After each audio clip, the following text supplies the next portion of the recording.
proud of everybody. They're also sponsoring tonight's performance, as you know, and thank you for your donations at the door. Now, I'm delighted to say that I've also known John Foster for a goodly portion of those 33 years. And during the time, I have been asked several times to introduce him for programs. And I always agree happily, but with the same feeling of inadequacy. Where does one find words to introduce a consummate wordsmith and nationally recognized poet who just happens to be a well-seasoned, very talented entertainer? Where do you find the words for that? Well, I'll tell you. You steal them. And I've stolen them tonight from the back of one of John's books of poetry, from the biography on the back of the book. And the one I used was called Chuckles, Verses to a Muse. And if you will get that, Verses to a Muse. The title is a prime example of John's wonderful way with wordplay. And if you ask him later, I'm sure he can tell you how to get all of his books. But now I will quote from the back of the book. Educated at Yale, Middlebury College, and at the Sorbonne in Paris, John Foster has been a teacher and administrator at private secondary schools in the Northeast. He is known throughout West Central Florida for his instructional poetry workshops and his entertaining readings. He is the award-winning author of the book Discovery, A Word Crafter's Journey. He was selected Poet of the Month on the World of Poets, an international poetry website, and he has been selected as judge at several state poetry contests. His poetry has been chosen for inclusion in the anthology of Yale Poets, as well as the anthology of the Florida State Poets Association. Poetry from his published collections has earned many awards at both state and national levels, unquote. It is my pleasure to present to you this most accomplished and talented gentleman, Freedom Plaza's very own poet laureate, my friend and yours, John Foster.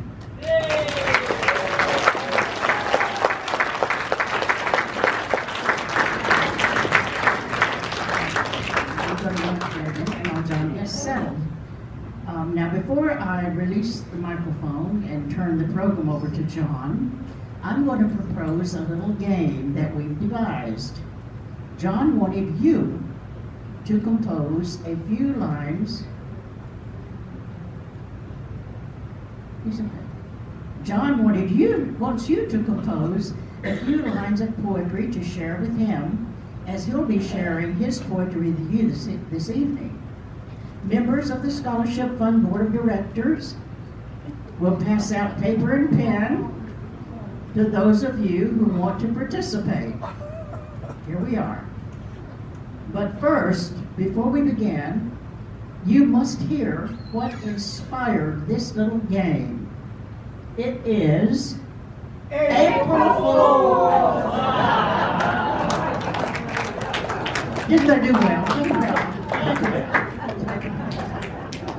They did their most well. With a show dedicated to comedy, we just couldn't let April Fool's Day pass unrecognized.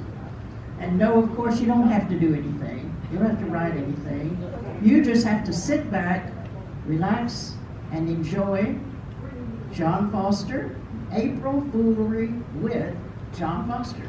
Take it away, John. So happy to see all of you here. I am dedicating my program this evening in memory of my wife, Lorraine, who passed away 2 weeks ago. She was an RN and a college professor of nursing. She was very mindful of the need to educate our children in matters of health. She knew how to treat symptoms and would offer helpful tips on health management. One of the tips she offered, and this is a true story, was how to get peanut butter off the roof of your mouth. Listen up. There are 3 ways to get peanut butter off the roof of your mouth. You could try to blow it out. You can try to get it out with your finger. And you could try to blow it out too.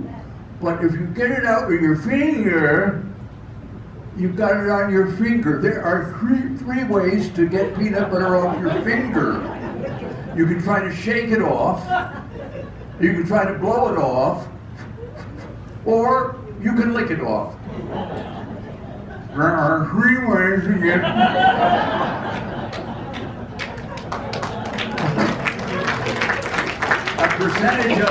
a percentage of you are familiar at least with some of my material. It's my hope that your memory is so shot that you've forgotten most of it, and it will all seem fresh and new.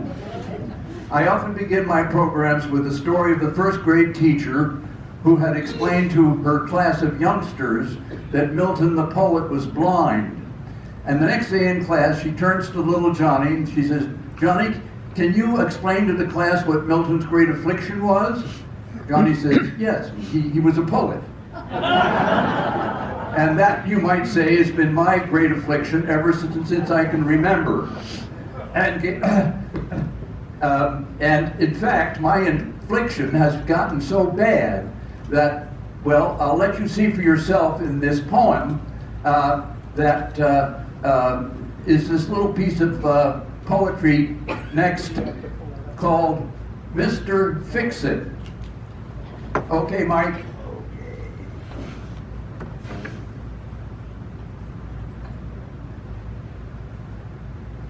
The driveway needs sealing, the lawnmower's busted, the wallpaper's peeling, the railing is rusted. The window needs stripping, the chair legs need glue, the faucets are dripping, the gutters are too. The fireplace needs bricks, it has gone bad to worse. And where's Mr. Fix-It? He's writing this verse. And guess where my priorities are? I was trying to make an excuse for avoiding the chores at home. This is my way of introducing our first topic, husbands and wives, a familiar source of situation comedy. And my wife always liked the way I poked fun at our own marriage. Here's a little verse to kick things off. Next. The peacemaker. My wife and I have arguments, but they don't last for long. In fact, they're over just as soon as I admit I'm wrong. Of course, we all know that a woman has the last word in any argument. Anything a man says after that is just the beginning of a new argument. Here's a little verse that some of you husbands might resonate to. Next. Room service. Breakfast in bed being tampered and petted, you have to admit is quite slick. There's only one trouble in our house to get it, you'll have to be terribly sick. I mean, what does a guy have to do? And here's a situation which might strike a chord. Next. Taking her pick. My wife possessively asserts her wifely right to pick my shirts. With steady hands and bird-like eyes, she picks my hats and socks and ties. She picks, like other wives and mamas, my underwear and my pajamas. She picks my coats, both sport and top, and there I'd let the matter drop, except as I observe with Rue, she sometimes picks my pockets. Ever been fleeced by your spouse? Here's a situation found in some households. Next, eau de toilette. The medicine chest harbors eau de toilette, dozens of bobby pins and a barrette, several lipsticks in several shades, squeezers and tweezers and her razor blades, scatters assortments of rouges and blushes, powder to temper the consequent flushes, herbal shampoos and some mousses and gels, a secret compartment for colors and smells, with nary a nook for his small shaving cup. How dare she complain when the toilet seat's up? And here's a little number that takes us into the bedroom. Next. Next, Mike.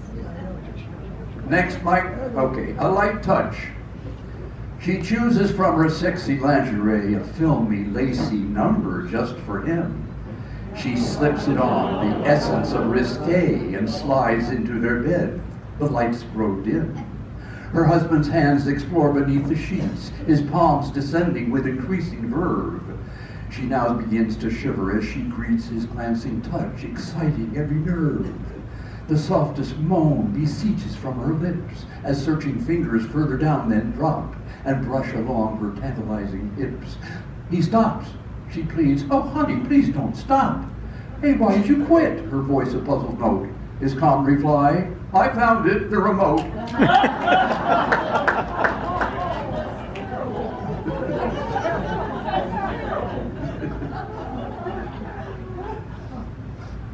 Next. Here's one with a couple who are about to be married. The bride, white of hair, is hunched over her cane. Her faltering footsteps need guiding, while down the church aisle, with wan, toothless smile, the groom in a wheelchair comes riding. And who is this elderly couple, you ask? You'll find when you closely explored it, that here is that rare, more conservative pair who waited till they could afford it.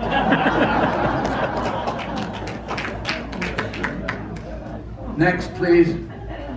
Okay, speaking of too old, I'd like to dedicate this portion of our program to a theme we're all familiar with, and that is the theme of aging. We're going to kick off this segment with a song made famous by Tom Lehrer. Tom Lehrer began corrupting American audiences back in the 1950s with his trenchant satire and irreverent wit. He began playing piano and singing at supper clubs in Boston and became an overnight sensation at college campuses. He recorded several albums, all of which feature his wicked sense of humor. He loved to poke fun at all kinds of institutions, revered institutions like the Boy Scouts. You may remember the song Be Prepared, in which he advises, "Be prepared to hold your liquor pretty well. Don't write money words on walls if you can't spell." He satirized hallowed institutions like the Catholic Church with a song called Vatican Rag, and the final line, genuflect, genuflect, genuflect. He teased family institutions like feeding pigeons in the park with a song called Poisoning Pigeons in the Park. He wrote a song called Plagiarism with the line, "Plagiarize, let no one else's work evade-your-eyes. Remember why the good Lord made your eyes, so don't shade your eyes. Plagiarize, plagiarize, plagiarize. Only be sure always to call it, please, research." At performances like these, I've always accompanied myself on my baritone ukulele. Alas, I have to tell you that despite much effort and practice, I'm unable to do the fingering because of advancing arthritis in my hands. And I'm sorry for that. But I'm going to sing anyway. I'm going to sing a cappella. And as you know, folks appreciate Tom Lehrer much more for his lyrics than for his music. In this song, he gives us a tongue-in-cheek look at the process of aging. When you are old and gray. And I'm putting on a more formal hat because this is a very formal declaration.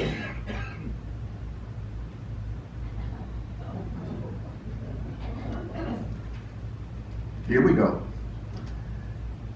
Since I still appreciate you, let's find love while we may, because I know I'll hate you when you are old and gray. So say you love me here and now, let's make the most of that. Say you love and trust me, for I know you'll disgust me when you're old and getting fat. and affordability diminished. Utility, a loss of mobility is a strong possibility. In all probability, I'll lose my virility, and you your fertility and desirability. And this liability of total sterility will lead to hostility and a sense of futility. So let's act with agility while we still have facility, for we'll soon reach senility and lose the ability. Your teeth will start to go, dear. Your waist will start to spread. In 20 years or so, dear, I'll wish that you were dead. I'll never love you then at all the way I do today. So please remember, when I leave in December, I told you so in May.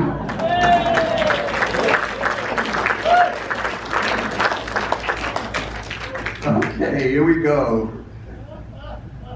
Continuing on our theme of aging, here are a few poems from one of my books. The first one is written in a poetic form called the Higgledy-Piggledy. Without going into detail, Higgledy-Piggledies are written in dactyl meter, and the lines go da-da-da-da-da-da-da-da-da-da. So listen for the meter. Biggery-diggery, Anthony Wickersham boasts I'm in love at age 80, you see. She's a professor of paleontology. I know she'll love an old fossil like me. Next, most of you know what a curmudgeon is. Maybe you're one yourself.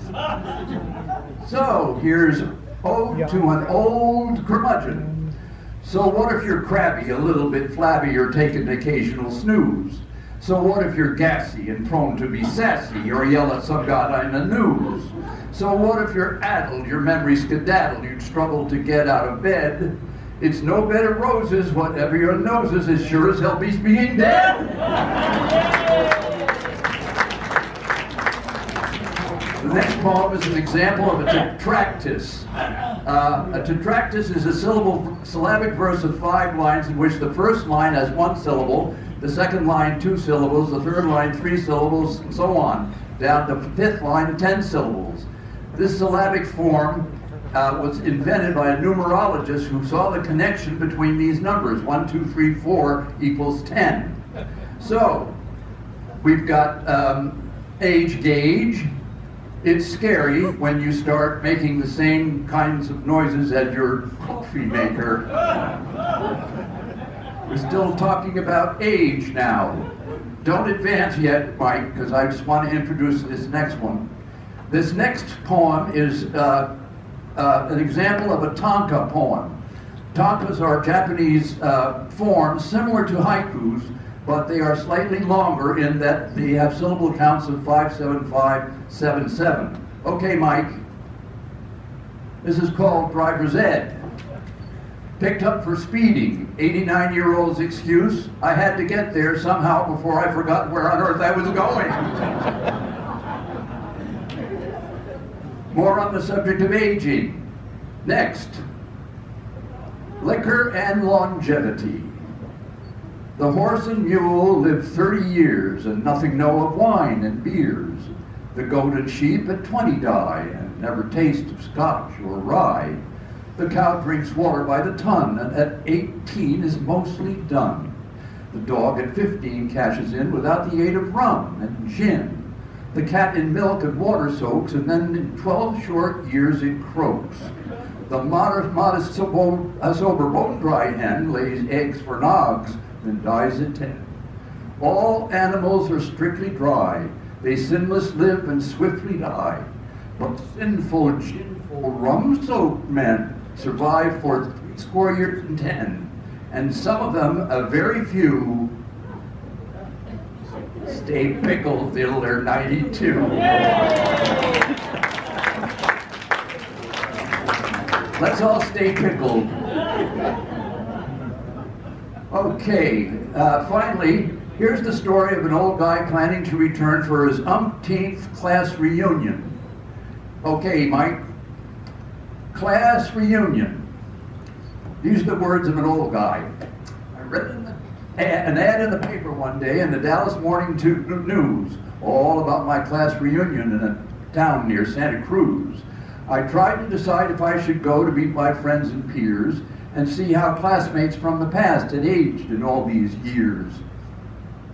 I finally resolved that I should go while I was still alive to see once again my senior class of 1955. Next,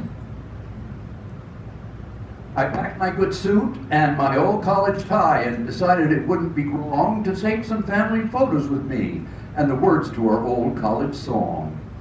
I soon arrived at my alma mater, checked in at the famed College Inn, and then set out to find the ballroom where reunion would begin. There I was, all dressed to the nines, rah-rah, now let the drums roll. I searched for some familiar face, but recognized nary a soul. And nary a soul remembered me. Then my heart dropped straight to the floor when I remembered that I was in the class of 54. Does that familiar? Okay, while we're on the subject of reunions, I'd like to share another of Tom Lair's classics. It's a parody of the old college alma mater song. Picture it. There you are back at your 60th reunion. There's an open bar and everyone's having a great time toasting the good old days and getting a little toasted in the process. I think Mike will go on to a blank. That's it, okay. So there you are at your college reunion, everybody's getting kind of toasted, and after a while someone starts croaking out the old college alma mater song. Pretty soon everybody joins in, each in his own key, of course, until the place is just soggy with nostalgia. Here is Tom Lair's Bright College Days, and I've got to put on my reunion hat for that. If I can find it. Bright College Days.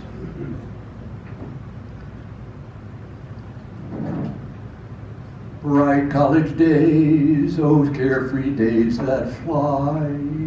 To thee we sing with our glasses raised on high. Let's drink a toast, each of us recalls ivy-covered professors in ivy-covered halls. Turn on the spigot, pour the beer and swig it, and Gaudiama sing it, tour. Here's to the parties we tossed and the games that we lost. We will claim that we won them someday. To the girls young and sweet, to the spacious back seat of our roommates beat-up Chevrolet. To the beer and Benzedrine, to the way that the dean tried so hard to be pals with us all. To the tables down at Borey's, let us drink a toast to all we love the best. We will sleep through all the lectures and cheat on the exams, and we'll pass and be forgotten with the rest. Oh, soon we'll be out amid the cold world strife. Soon we'll be sliding down the razor blade of life.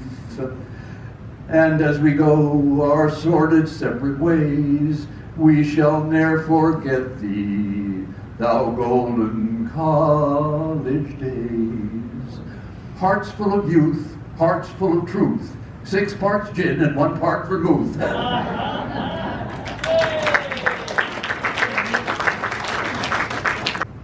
Mr. and Mrs. Dwyer and their daughter, next, Barb Dwyer. Mr. and Mrs. Self and their daughter, Ophelia Self. Mr. and Mrs. Dover and their son, Ben. Mr. and Mrs. Lord and their daughter, Oma. Mr. and Mrs. Sheets and their daughter Bernice. You really wonder, don't you? Mr. and Mrs. Jelly and their son Lemon. Delicious. Mr. and Mrs. Horny and their Normalie.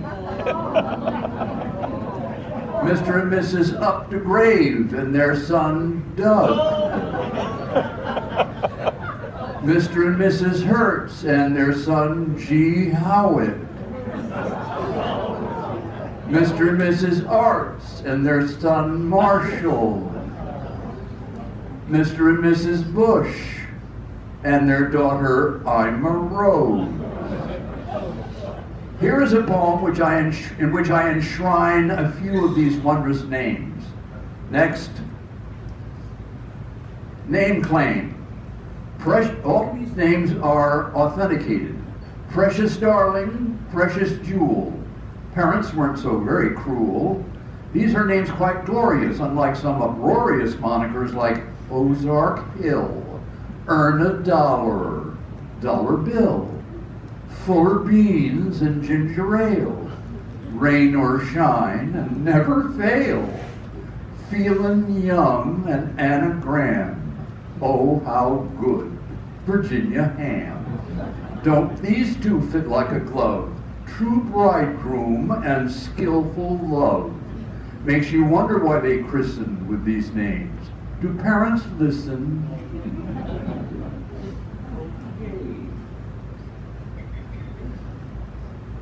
Next, Don Laird's songbook can be compared to pages out of a Charles Adams cartoon book. Quite a number of his offerings are irreverent looks at the macabre side of life. But he always presents his songs clearly with tongue-in-cheek and a bright twinkle in his eye. Remember that name from my previous poem, True Bridegroom? Well, this name segues right into Tom Laird's Irish ballad, which is called I Hold Your Hand in Mine. But be prepared for some Charles Adams treachery and some gallows humor. And I have to put on my Irish hat for this. Irish ballad.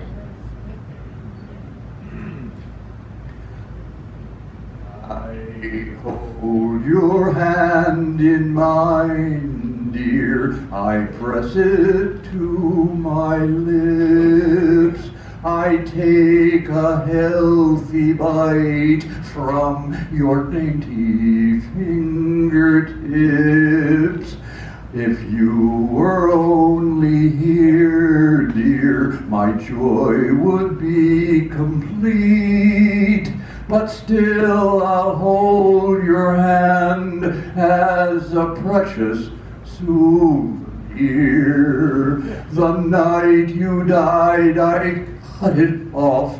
I really don't know why. For every time I kiss it, I get bloodstains on me.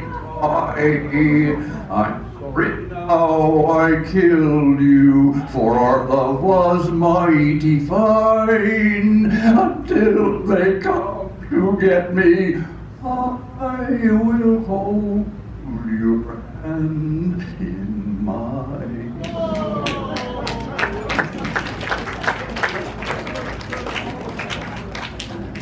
Most unfortunate behavior on the part of our protagonist. But I have a story to lighten your mood about another protagonist. It's the story of a young wife who was stepping out of the shower as her husband was going into his shower when the doorbell rings. She throws a towel around her and rushes downstairs to see who it is. She opens the door, and there's Charlie, the neighbor. He takes one look at her and says, "I'll give you $500 if you drop the towel." She thinks for a minute and finally decides to drop the towel. Charlie takes a good look, pulls out 5 $100 bills out of his pocket and gives them to her. And then he leaves. She shrugs her shoulders and goes back upstairs. Her husband is coming out of the shower and he says, "Who was that?" He said, "It was Charlie." The husband says, "Did he give you the $500 he owes me?"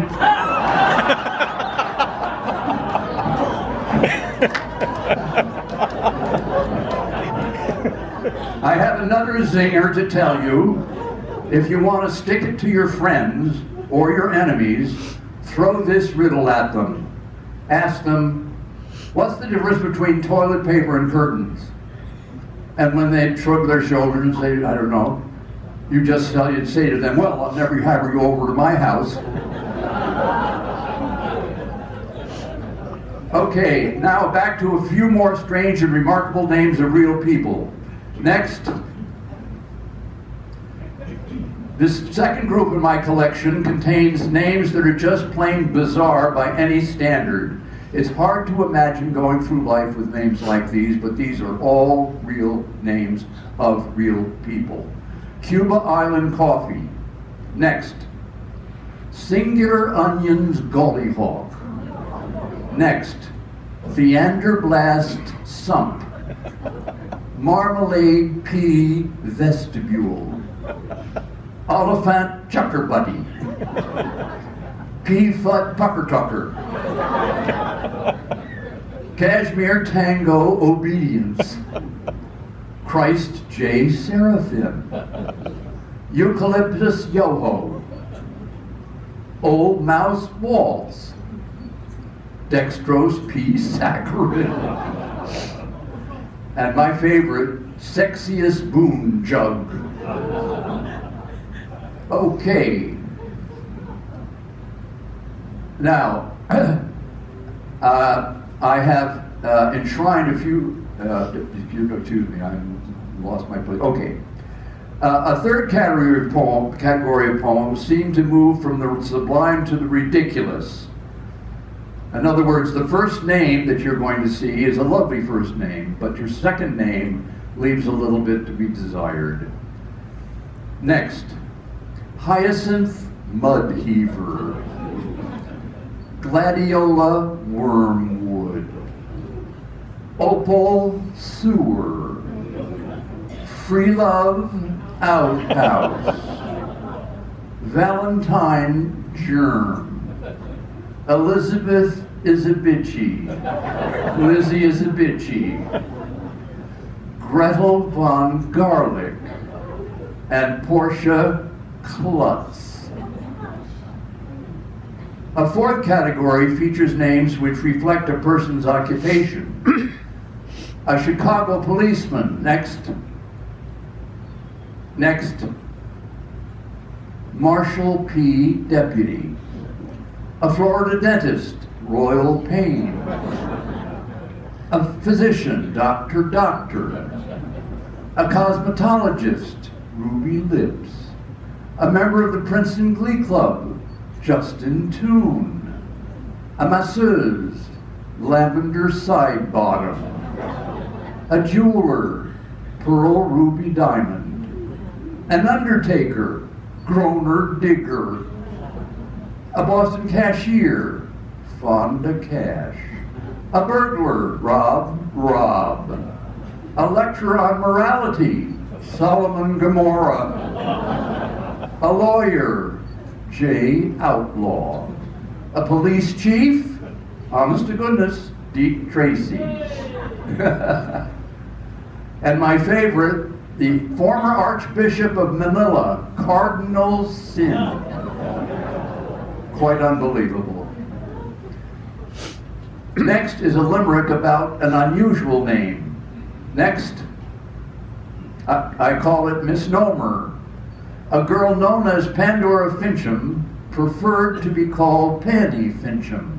Once a boyfriend unstrung made a slip of the tongue and addressed her as Oops, Fanny Pincham. And actually there is a Fanny Pincham out there somewhere with that name. Okay, on the subject of limericks, the best definition I know of a limerick is itself a form of a limerick. It goes like this. A limerick packs laughs anatomical into space that is quite economical. But the good ones I've seen so seldom are clean, and the bad ones so seldom are comical. Here are a few limericks. No worries, they are squeaky clean. Next. Inversely proportional. There once was an old man from Esser whose knowledge grew lesser and lesser. It at last grew so small he knew nothing at all. And now he's a college professor. Next, this poem I was inspired by an article I read in the paper. Shire attire. A state law, reported the press, mandated its school's code of dress. No see-throughs, no tattoos, no pierces, all taboos. And this for the teachers, no less.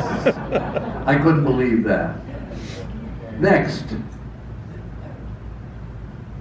To thee I sing. An opera singer named Keith, to Maestro he said, if you please, I'll sing allegretto, that high C libretto, just find me my falsetto teeth. Here's a poem which won a recent prize for short poems about the American West. It's called Idaho Down. Hands a-clappin', boots a-thumpin', skirts a-flappin', mumps a-bumpin'. Feel the vibes and hear the noisy Idaho cowgirls and Boise. And speaking about the American West, Tom Lehrer was an environmentalist. He took to task an institution known as the Atomic Energy Commission, the AEC, which during the 1950s authorized dozens of atomic tests in some of our western states. He felt that these tests were destroying the pristine nature of the American West. So here is his thinly veiled indictment of the AEC of the 1950s. It's called The Wild West is Where I Want to Be. And we need a cat for this.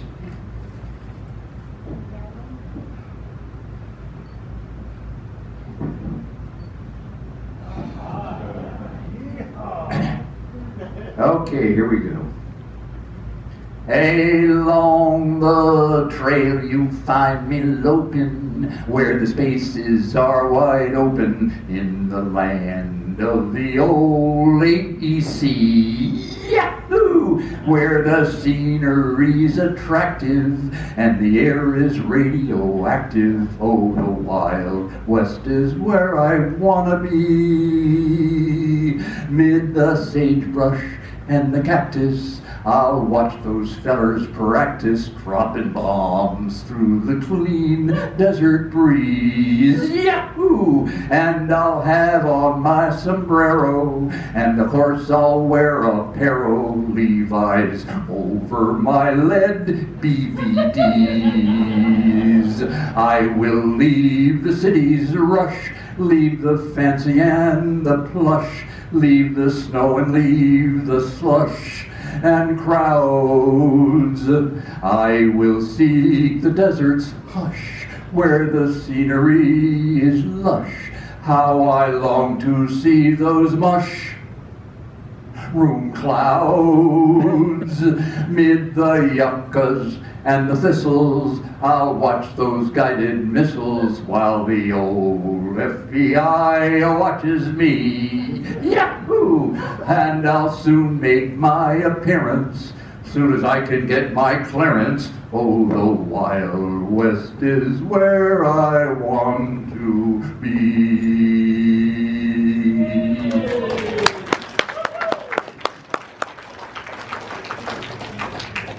In the wide world of poetry, there is a form known as an amphigory. An amphigory is a nonsense verse with apparent meaning, which, upon further examination, proves to be meaningless. Here's an example. Sleepwalking is frightening until it happens to you. But I conquered it.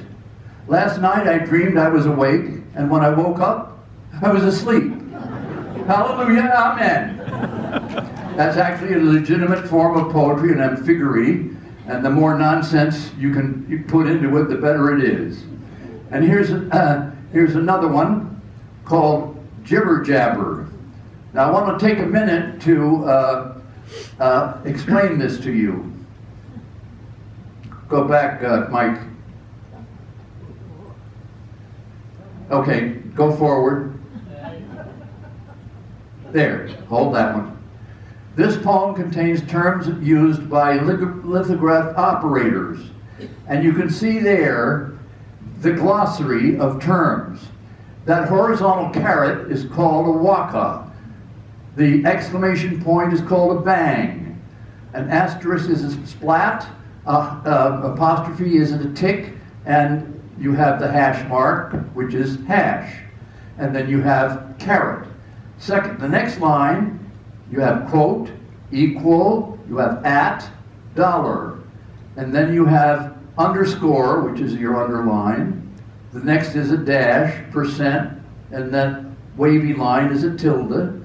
Then you have a number, which is like a hash. Then you have an ampersand. Then you have a bracket, curly bracket really, and no, a bracket, and then a dot, and then going through you've got the slash, and then you have the plus sign, the curly bracket, and the comma. So all of those terms I'm using in a poem. Okay, Mike, next. And there is the poem, and it's to be read, of course, as follows. Waka waka bang splat, tick tick hash, caret quote tick back tick, dollar dollar dash, bang splat equal a dollar underscore, percent splat splat waka waka tilde number 4, ampersand bracket bracket dot dot dash, plus sign curly bracket comma comma crash.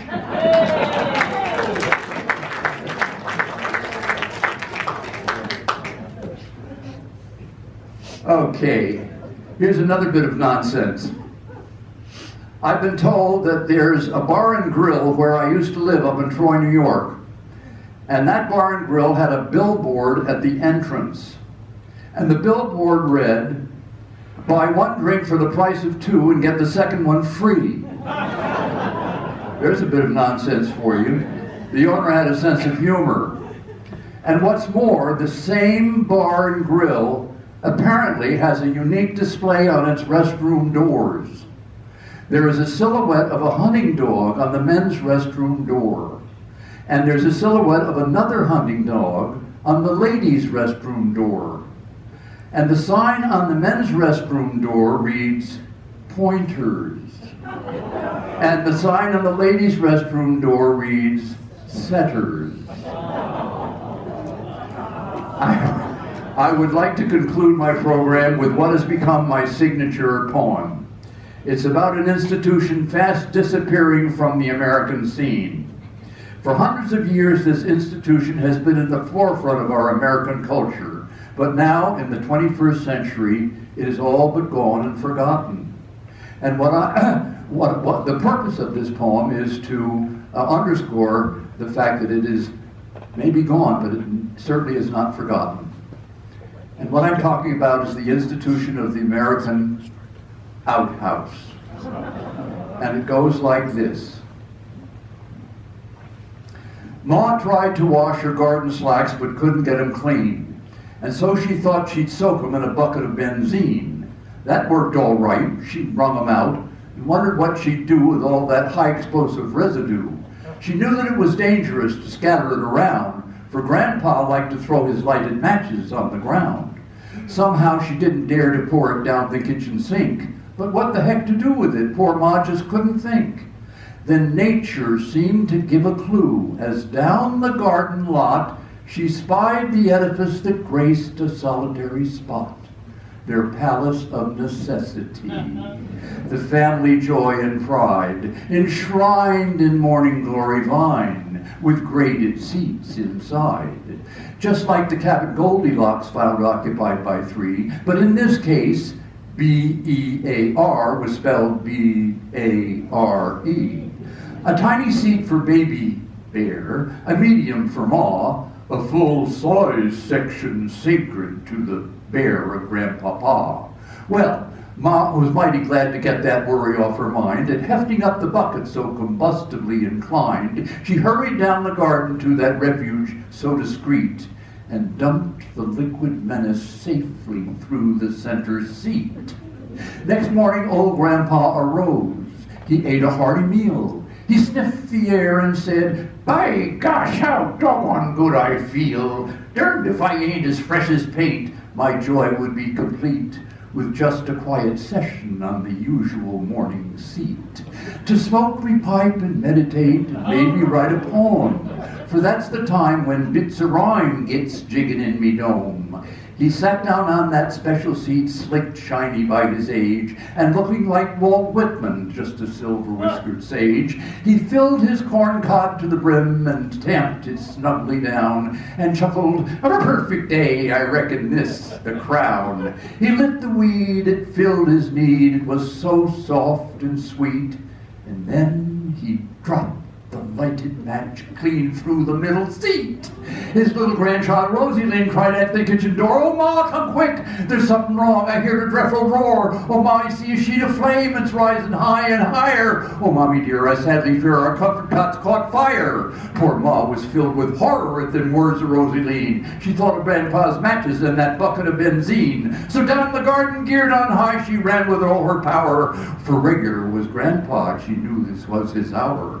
Then grasping, gasping Rosie Lynn, she peered into the fire. A roaring, soaring furnace now, perchance old Grandpa's pyre.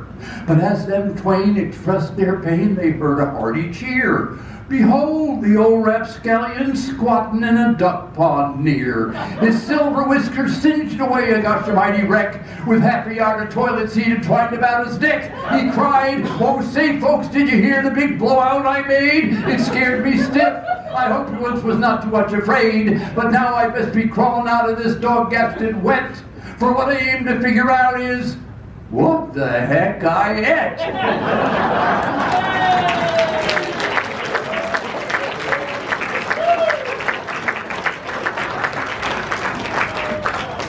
Okay. Thank you so very, very much for coming. I want to take a moment to give great thanks to Peggy Burgess for her very generous introduction, and also for the fact that she helped to coordinate all of the production and paid attention to a myriad of details. I do want to thank Mike Anderson at the console for helping with the AV, as well as the people from Rock that made this work. And I want to thank, too, Debbie Frost. Some of you know Debbie. She used to work here, for designing the cover poster for my presentation. And on behalf of the Freedom Plaza Scholarship Fund, thank you all for coming.